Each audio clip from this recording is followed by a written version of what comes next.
astrotak.com। अब जो आपके इंटरेस्ट का सवाल है कि कैसे जान सकते हैं कि हम पूर्व जन्म में क्या थे, ये कैसे जानेंगे? देखिए, ये एक अनुमान है जिसको जानने के लिए लगातार लक्षणों पर ध्यान देना होगा। इस अनुमान को जानने के लिए लक्षणों पर ध्यान देना होगा। सामान्यतः कोई व्यक्ति घूम फिरकर अपने परिवार में ही जन्म लेता है और उसकी जो मुख्य आदतें होती हैं वो वैसी की वैसी ही रहती हैं। क्यों ऐसा होता है? जब किसी व्यक्ति की मृत्यु होती है तो उसके मन में अपने परिवार का ही विचार होता है, मेरी पत्नी, मेरा बच्चा, मेरे पति, मेरी माँ। तो अंते मति सा गति, अंत समय में जो याद रहेगा उसी हिसाब से गति होगी। तो परिवार की चिंता चूंकि अंत समय में ज्यादा होती है तो व्यक्ति घूम फिर के उसी परिवार में वापस आ जाता है, किसी का बेटा बनके, किसी का पौत्र बनके, किसी की मां बनके वापस आ जाता है। लेकिन जो उसकी मुख्य आदतें हैं वो वैसी की वैसी ही रहती हैं। लेकिन जब किसी भावना या इच्छा को मन में लेकर के किसी व्यक्ति की मृत्यु होती है तब उसका जन्म होता है उस भावना या इच्छा को पूर्ण करने के लिए। आपके मन में बड़ी उत्कट आकांक्षा है कि मुझे ईश्वर के दर्शन हों, और इसी आकांक्षा को लेकर आपकी मृत्यु हो गई।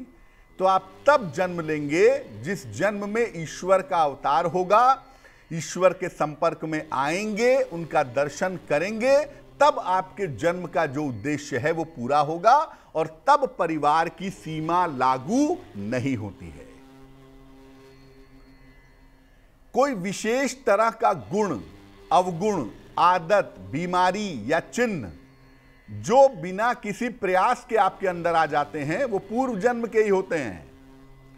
कुछ बच्चे होते हैं बचपन से ही देखिए बड़ा अच्छा गाना गाते हैं। क्यों? क्योंकि पूर्व जन्म में वो अच्छा गाते थे, इस जन्म में वो गुण आ गया उनके अंदर। कुछ बच्चे बचपन से ही गीता के श्लोक पढ़ने लगते हैं। क्यों? पूर्व जन्म में पढ़ते थे, इस जन्म में आ गई वो आदत। तो बहुत सारे जो गुण हैं या अवगुण भी हैं, बुरी आदतें भी हैं, वो पूर्व जन्म से भी बहुत हद तक इस जन्म में ट्रांसफर हो जाती हैं। आप ईश्वर के किसी विशेष रूप के प्रति आकर्षण रखते हैं, ये भी पूर्व जन्म से संबंध रखती है। आपको जन्म से ही शिव के प्रति प्रेम है, आपको शिव के अलावा कोई और दिखता नहीं है। क्यों? क्योंकि पूर्व जन्म में आप शिव के भक्त थे, इस जन्म में वो संस्कार आपके अंदर आ गया। बहुत बार ऐसा होता है, हालांकि थोड़ी गोपनीय बात है लेकिन मैं बता दूं आपको कि बहुत बार ऐसा होता है कि आप ध्यान में बैठिए और आप ध्यान करते हैं अपने गुरु का, लेकिन आपको ध्यान होने लगता है किसी और गुरु का, यानी कोई और गुरु आपको ध्यान में दिखने लगते हैं। क्यों होता है ऐसा?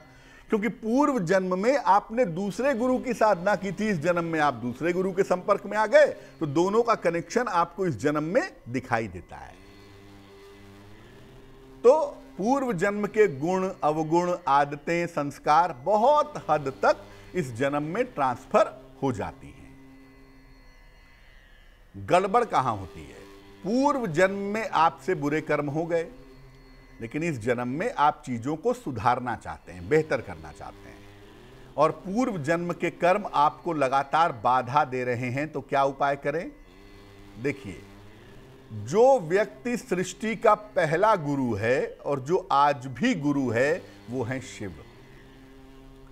इसलिए पूर्व जन्म के संस्कारों से मुक्ति चाहते हैं, कर्म बंधन से मुक्ति चाहते हैं, तो भगवान शिव की पूजा करें, शिव मंत्र का जप करें और साथ ही साथ एकादशी और पूर्णिमा का उपवास रखें।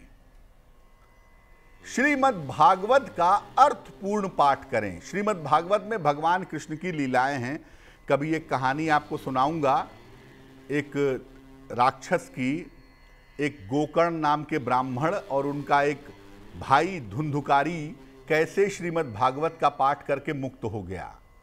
तो श्रीमद् भागवत का अगर आप प्रेम से पाठ करें, उसको ऐसा नहीं पन्ना उलटते जाना है, आराम से बैठ के, प्रेम से बैठ के आप पाठ करें और उसे समझें, उसमें डूबें, तो आपको लाभ होगा। शनिवार को भूखे व्यक्ति को अन्न का दान करें। भूखों की, निर्धनों की जो संभव हो सहायता करें और अपने कर्मों और अपने विचारों को ईश्वर को समर्पित करें। कर्म बंधन से तभी बच सकेंगे जब अपने कर्म और विचारों को ईश्वर को समर्पित करेंगे, वरना कर्म के बंधन से कभी मुक्त नहीं होंगे। अनंत काल तक जन्म लेंगे और अनंत काल तक मरते रहेंगे। अगर मुक्त होना है तो कर्म और विचार को ईश्वर को समर्पित करना होगा। इसका एक आर्ट है, इसकी एक ट्रिक है जो गीता में दी हुई है।